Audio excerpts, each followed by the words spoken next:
After some technical difficulty, welcome back to the back porch of Franklin Bridge. It's the No Mulligans podcast here. It's Jack Beard and Scott Hassey, and we've got our special guest on who's been on the podcast before, Mr. Elijah Tackett, very popular man around Franklin Bridge. And, yeah, after some technical difficulty, we've got some cool new announcements to make with the podcast. So kind of giving an abbreviated version for people who are listening right now. Yep. What do we got going on, Scott? It's super exciting. And how did this come about, too? So we've been kind of pitching back and forth different ideas to kind of help promote the podcast, for me to generate some dollars for the guys that kind of help me. Tate, who's not here tonight, but who does some work behind the scenes. Avery. They do a lot of work for us at no cost. So a way for us to generate some dollars to pay them, to do other promotions so that we can reach more people. But it's to actually do a I think you called it Play with the Pod, where we kind of travel and go play different places. So our first run of it this fall, or summer and fall, will be kind of give you more backstory, especially for those that are listeners to the podcast and have listened for a long time. You kind of have heard some of these stories thrown in and out, so you actually get to go see some of those places. So we're going to travel and play, get a group of 3 people together. It'll be $500 for the team. We'll get you some cool swag with that, and we're going to try and keep it relatively local, except for our big trips, which we have planned for September and October. Yeah. Those will be much more expensive to travel for. But the first one, local one, we're going to go for 2 teams, just 2 of us. So 2 groups of 3, and we will go to Helfrich Hills in Evansville, Indiana on June the 25th. And then the one in July is going to Eagle Sticks on July the 23rd in Zanesville, Ohio. Both will be day trips. Yep. Be easy to do. And it's been super cool, too, to have this come to life, because I know that when I've been playing out at the bridge, sometimes they'll be like, or even if I'm on the range or if I'm with you, they'll be like, oh, you're the podcast guy. Or like, you're Jack from the podcast. And I'm like, yeah. And I was actually playing with a guy the other day, and he's like, he was talking to me about the podcast. And if you know who you are, then, hey, and hopefully you can make it to the trips here. But it was really cool to be able to meet people who actually listen to the podcast here. And so now is a very unique chance for you guys to come out and play with the pod and do it away from the bridge. Of course, we'd love to get you around here, but we want to make sure that we also travel and experience other courses and see how we can put our teachings, or your teachings, Scott, into play all around, and especially when you haven't seen a course before, too. Yeah. So I think that can be an excellent teaching moment as well. Well, and I'll say this to kind of pump the whole project up to kind of come play with us, is Jack's actually starting to really play well. We've broken 80 twice. Like, we only broke it once in the first 2 years of the pod, and in the last couple of weeks have broken 80 twice. In the same week, 4 days apart, yeah. Yep, so those that saw me post about it, the first 9 you shot 35, and then finished with a 40 on that second 9 to shoot 75. So big personal best there by 4 shots, and then followed up with a 78 a few days later. So Jack's playing well right now, too, so it would be a great chance to kind of come and join us and have some fun. So as opposed to me sucking and playing at these new places. Like you go shoot in the 90s, you can be bad at golf and come and join us. So we'll have a good time and make a day of it. So if you'd like to sign up for one of those, we currently have slots open for June 25th. Hit us up, shoot us an email. And don't feel like you have to be, long bombers and shooting low to come play these. I mean, that's what we preach on the podcast, too, is like the beautiful part about this game is that we can play the same course just, at different lengths, and it makes it all that much more fun. Yeah, think of it as like a mini member guest. We'll get you some cool swag and, bam, have some fun with the whole day. Might even play some game, like, 6-hole games here and there. So, yeah, it'll be a good time. So, come $500 a team, and we'll have some fun. If you're interested, where can they learn more, Scott? I would say just shoot me a message on Instagram, Hassey Golf. 2 S's, 2 E's. That's correct. And we'll get you locked in. So love it. We'll go from there. Love it, love it. Well, what are we talking about today, Scott? I mean, we've had a lot of stuff happen in the golf world over the last couple days. I mean, the PGA just happened. Brooks won his 5th major. A lot of people are comparing him to Tiger-esque numbers when it comes to how they're doing in majors. Of course, we had Michael Block putting on for the PGA pros. It's interesting to see, like, if you look through ESPN, PGA Tour, you look at all the sites, it's like, where's Koepka? Yeah. That was always his big complaint, right? Like, nobody's covering me. It's like, guess what? Nobody's covering you again. We're back to Michael Block has this, like, absolutely incredible run and play, and it's really kind of cool to see that whole deal, and I don't know, it's kind of fun. Well, hole-in-one on seven, cap it all off. That 7-iron, yeah. I mean, and also I don't know if you saw this today, but somebody placed an offer out there for his 7-iron or for his whatever he hit it with. 7-iron. It was TaylorMade. It was TaylorMade, but it was like a 13-year-old Tour Preferred, and he got offered $50,000 for it for just that one 50K. club. Yeah, that's 50 wild. big ones. It's gonna have to be more than that for me. If it was me, it would have to be more than $50,000. Would it though? Yes. Yeah. Okay. He just won $300,000 in the tournament itself. Like, yeah, that's fair enough. Money's not as big of an issue for him if it was. You know what I didn't realize? So $50,000 isn't that much to him. No, how about right, a half a million? And like the invaluable like nature of having that club in your home. Yeah. Like. Yeah. No, you're right. I wouldn't sell it. No, like, I think no way I'm giving it for $50K. That's, I mean, dude, a Yukon is worth more than that. And you can buy that at a car dealer. That's so good. I mean, come on. Date's an NC State fan, and now he hates UConn.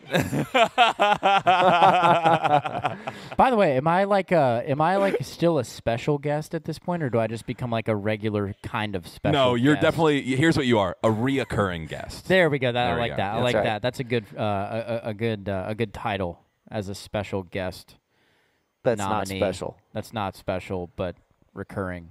Well, let's dive into it, boys. What are we talking Yeah, about? I think to kind of pull off the PGA Championship stuff, it's really neat to see. Golf is really one of the only sports where we have the U.S. Open qualifiers are going on right now too.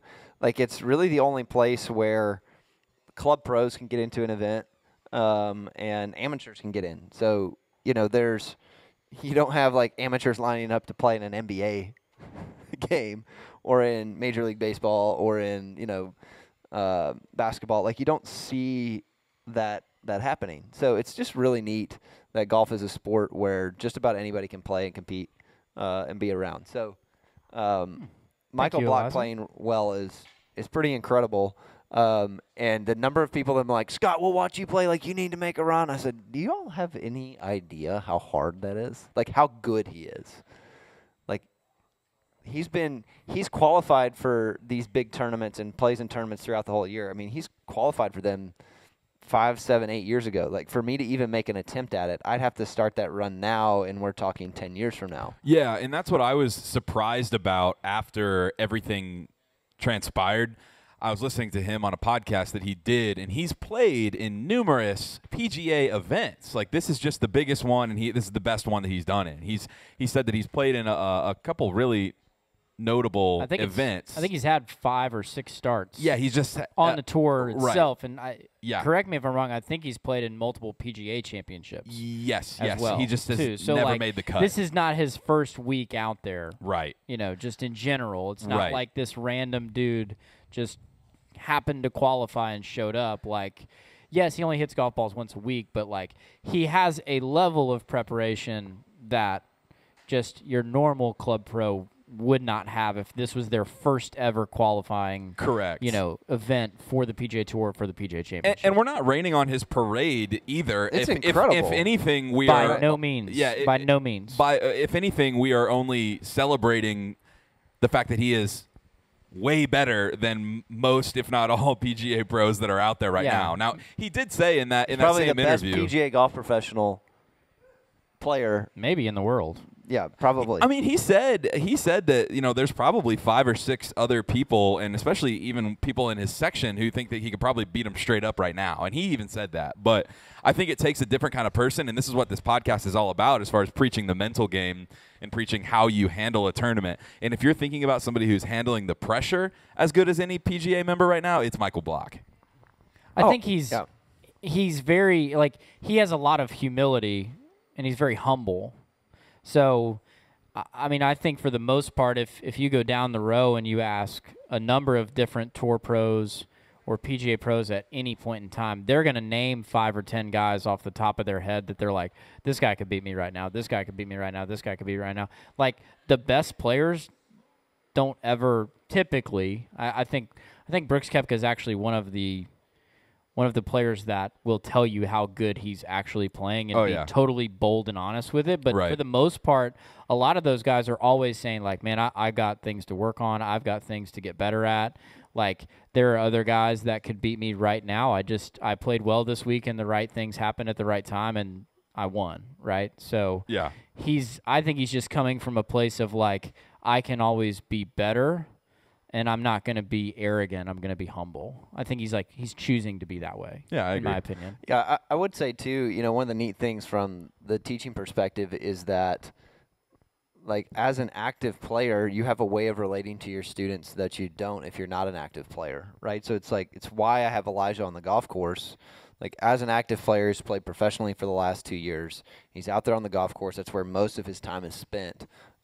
Is teaching on the golf course, teaching people how to play. I mean, he had an 11 handicap guy, 1 over through 11 holes before he walked off the golf course because of time. But like 11 handicaps don't shoot 1 over through 11 holes, right? So and he still wanted to know the secret. Like this. And I'm like, he kept wanting it to break, right? Is that what you said? Like you just did it. I want you to see me hit it bad. It's like, well, that's the point. If you're picking the right shots, I'm not gonna see that. Yeah. Just keep going. Yeah. So you got it. It's one of the things we're passionate about doing is actually getting on the golf course and playing with people. And so we're about to do that this weekend with 6 kids from all over the country. So we have them from New York, Texas, Missouri, Illinois. We have kids and 1 locally here. And it's all on course. So we're playing what are we playing? Playing 27 holes on Friday, 36 on Saturday, and 9 more Sunday morning, maybe 18 Sunday morning. So like that's on the golf course with them, and then in between that stuff is all about how to play and perform. Like, it's not swing stuff. Now I may be very creative with how I deal with swings if I think kids are off by asking them to hit certain shots, but it's all in a play style. So. And we will be picking shots for them that are within their boundaries of their technique where it is right now. But correct. We're not going to tell them that, right? Like, we're just going to say, like, we're going to look at this swing and go, this swing is 10 times better from a knockdown position than a full shot position. When they hit a full shot, they miss it this place. So the only time we're going to call for a full shot, if the number's right, is when they can miss it in the place that they're most likely to miss it from. Right. Hey, while we're on that topic, can we kind of parlay this into the final stretch at the PGA this past weekend with Brooks taking it to Hovland, and especially with Hovland taking that shot out of the bunker and hitting the lip and almost taking him out of, and definitely taking him out of the tournament. Right. Well, I think a couple things that we don't know. Like, people look at those things. We've talked about this before on the podcast. Go like, oh, he choked. It's like, look, if you look at Brooks Koepka in the first 3 rounds on the back 9, he didn't make a bogey. All right. So, and dude started out with 3 birdies in the first 4 holes. Yeah, he made a bogey or 2 in there, but like clearly is in control of his game. And if you're Hovland, right, at this point, we've talked about this before, when you come down to a stretch like that, it's no longer stroke play. It's match play. And because you're a shot or 2 back, like, he's not giving one up. You have to make the assumption that Koepka is not going to give up a shot in those last 3. And so Hovland has to take a crack at hitting it close, getting cute with a shot. Like, I have to try to navigate this and get it close, and I'm going to have to do the same thing out of the bunker now that I'm in here. And so it's like, I don't see it as choking. I see it as taking a calculated risk on a hole that you kind of have to. Guys don't make a lot of birdies on 17 and 18. Well, I want y'all's perspective on this, the 2 on the panel right here, because they were talking about how Corey Connors had that exact same shot earlier in the tournament. And he did the exact same thing that Victor did. He plugged it in the lip. And so I'm curious. I think he tried to take a 9-iron out of that bunker. I want to know from y'all's perspective, Scott, you especially said that he did not choke. He just took a calculated risk. I'm curious, after watching, would you have done anything different after watching it in retrospect, with hindsight being 20/20, or do you think he had the best shot and did what he could? I don't think he probably looks at that as like the one spot he lost the golf tournament, right? I made a jump at it. There's 54 plus other holes that I've played. There's a much simpler place that I lost 2 shots than that one situation. And given the circumstances, I probably am still going to be fairly aggressive in that last moment. You know, it's like, do you want to wait till the 18th to take a crack at it, or do you want to take a crack at it on 16, maybe get one there, and then if you don't get it there, try and take a crack at 17. You don't want to wait till the last hole to take a crack at it. You can't. You can't afford that. If Koepka makes one on the same hole, then you're really behind. Yeah, and I think, like, how many times can Hovland say that, you know, I hit it in the spot that I wasn't looking at and I still made par? I mean, at some point in time, when you're under pressure and you need to make something happen, right? We rate students that way all the time, like the ability to make something happen. Like, you need to go after it, you know, in case he does get away with it and make birdie.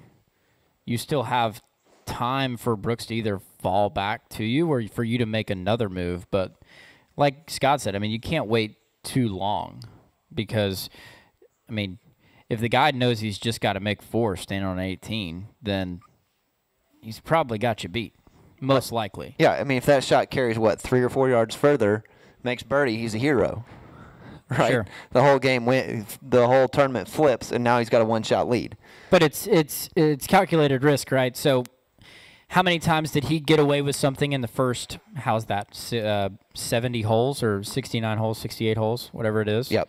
I mean, how many times did he get away with something else, and then, like, as the strategy numbers that, you know, you guys talk about all the time on this podcast, like, at some point it will catch you. Yeah. Right? And then if you try to go for it and don't make the best swing or the best motion or the best decision, it will bite you. So he's just unfortunately in a situation where he feels like he has to, and it changes from a want to a need. Yep. Scott, I was looking up our text messages from that day that I shot my 75. Yep. And I said a bunch of stuff, but the last sentence that I said, I was describing how good golfers see the game. And a lot of the times you don't really see that if you're not really trying to, or if you haven't been that, you know, low for that long of a time.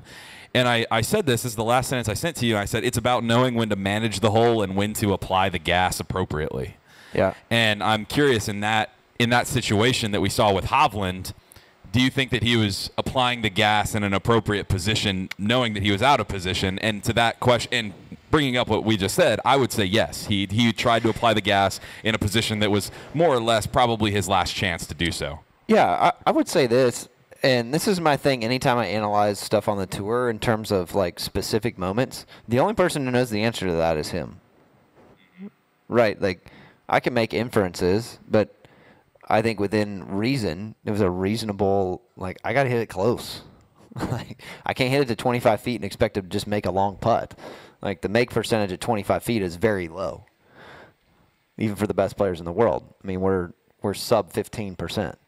So if I can get one inside of 15, now I'm in a, 20-ish percent, 20 to 30% make percentage. Now I'm in a winning formula here.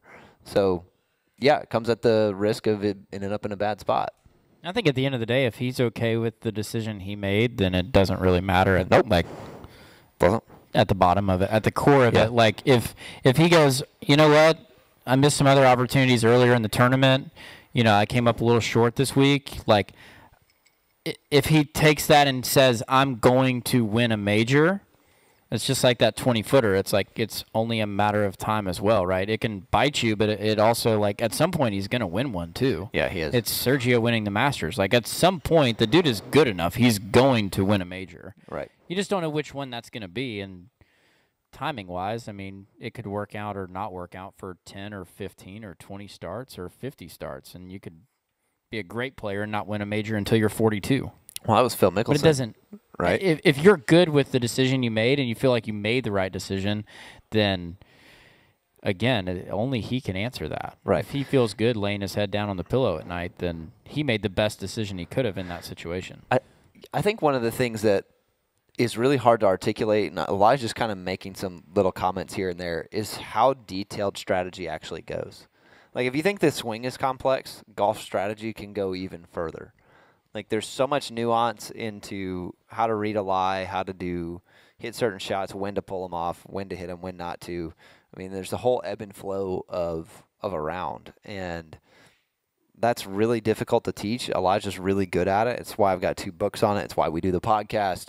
If you're not on the golf course with Elijah or me, I don't do those anymore, but like if you're not on the golf course learning that and actively pursuing that part of your game, you are missing out on massive opportunities for scoring lower. Yeah, and I think the cool thing about having Elijah doing it is you're talking to a guy who has like just gotten out of professional golf as far as like entering consistent tournaments. So you guys have someone here who knows how to manage a golf course and has done it recently and is good at it. Yeah. And from a guy too who you probably have to think your way around the golf course probably more than some of like a Bryson DeChambeau type hitter at some point as well. Right. Yeah, I mean I got longer. Totally. But even then I was not long. Right. So 100%. You know, I mean, there was even times when I was playing that, like, I remember hitting, even when I had gained 20 or 25 yards a stick. You're also a guy still hitting 6-iron, and they're hitting, you know, a flighted 7 or a full 8 sure. in certain situations. Or, you know, I remember playing a mini tour event out here last May, and number 9 is, I mean, it's hard as a rock. Yeah, it's firm as a tabletop, and the pin was front middle left, so it's just left of the bottom level, and it's maybe 3 or 4 paces on, and it's in the morning time too, so there's dew on the tee box. Yeah, and it's like 135, 140 or whatever it is, and there's some wind up there, and one dude I'm playing with, he literally hits it to like 4 feet, and he stops it like that, and I'm like, I've never hit that shot. So like, yes, like tons and tons of strategy, especially for a player that doesn't have the crazy high ability to spin it. Like, they don't have that it factor as far as distance goes. Mm-hmm. Like, they don't work it both ways. I tell people all the time, my last 7 or 8 rounds of professional golf, I averaged like 70.5 or 71 or something like that. My scoring range was 66 to 73 or something. Yeah. And there's a lot of thinking that goes into that because, like, I had 1 shot, and that was a push draw. Well, and I had 1 miss, and it was left. And totally. Those are not good. But also for people who aren't as long, too, like, Elijah, you're a wicked wedge player, right? So it's like, let's get to our strengths so that then we can start scoring, right? 1,000%. And because of that, you have to strategically get yourself to a point where you can use those strengths appropriately, right? And then be able to roll the rock. Mm-hmm. So I think that's the cool thing about what you do is like, hey, I'm a good iron player. You know, I've got a decent drive, but I'm excellent with my wedges. Let's figure out a way that we can get into those strengths as quick as we can. Well, I think it's putting both of us together too. So I think the ones that tend to have the most success on the golf course and have the most success in their lessons is actually when they're working both sides of this. Like we had Mark Aaron shot 74, Mike Cagles shot multiple rounds in the 70s, and he's a Chris White. He's a 15. Chris White did our winter program. Yeah. Shot 64 this spring. Avery Jones did our winter program. He's 12 shots. He's 12 shots in 8 months. Right, so, and that's working both ends of this. And so Phil had been taking lessons with me for a year and a half. We finally got him on the golf course, right? We were able to drop, I think it was about 6 points. He really didn't work much last year, so just started back. Yeah, he had surgery last year. Had surgery so and stuff. Hasn't even been playing and practicing for a few months, if I'm And that's when we just correct? started. We started about 2 months ago, and then got him out there. Like, this is how things should happen. You should work both angles of it. Where'd Micah go? I mean, Doug Adams is also a great example too. Gee Willikers. There's a whole bunch of them. I mean, we could keep going down the list. But we did something with Micah on super nuance the other night with TrackMan. Now, I won't get this detailed with 90-something% of our students. But with Micah, we're in there going, all right, he hit full wedges a lot in this last tournament he just won. Shot 12 under, won by 6, and got exempt into a Corn Ferry event, right? Good job, Micah. Where you at? Where to go, Micah? Micah! Yeah, a round of applause for Micah. He doesn't even know we're talking about him. Eliza's going to get him. Yeah, Eliza's going to get him. But that was a wicked round. Dude, that was so incredible. He shot 66 at Shoal Creek, which was held. They've held PGA Championships. U.S. Women's Open. Yep. If I'm correct, if and I'm not mistaken. The Men's Senior Championship. A lot of major, huge events. So you have tour pros from Alabama that practice there when they're home. Yep. I mean, that's Smiley Kaufman. He's the biggest one. He's there. Michael Johnson. Sepp Straka. Yep. Then you've got some smaller mini tour guys that are there a lot. But anywho, like with that said, one of the things we did on TrackMan the other day was looking at Micah's proximity to the hole. Like hit a lot of full wedges, was great. And I'm looking at this going, all right, so our variance for Micah was sit down. I want to talk about you. We just want to talk about you like while you're in front of us, so it's more personal. Micah, come up here and grab a mic. This is good for people. He just asked me, he's like, should I come up there? I'm like, come sit down. Come on. I'm the special guest. Get up here. Yeah, get up here. Grab a chair. We'll scoot over. Yeah. And now your special guest of the evening, Micah Strangebye of Telluride, Colorado. Thank you for listening to part 1 of this episode of the No Mulligans podcast. Be sure to listen next week for the rest of the interview with Micah Strangebye.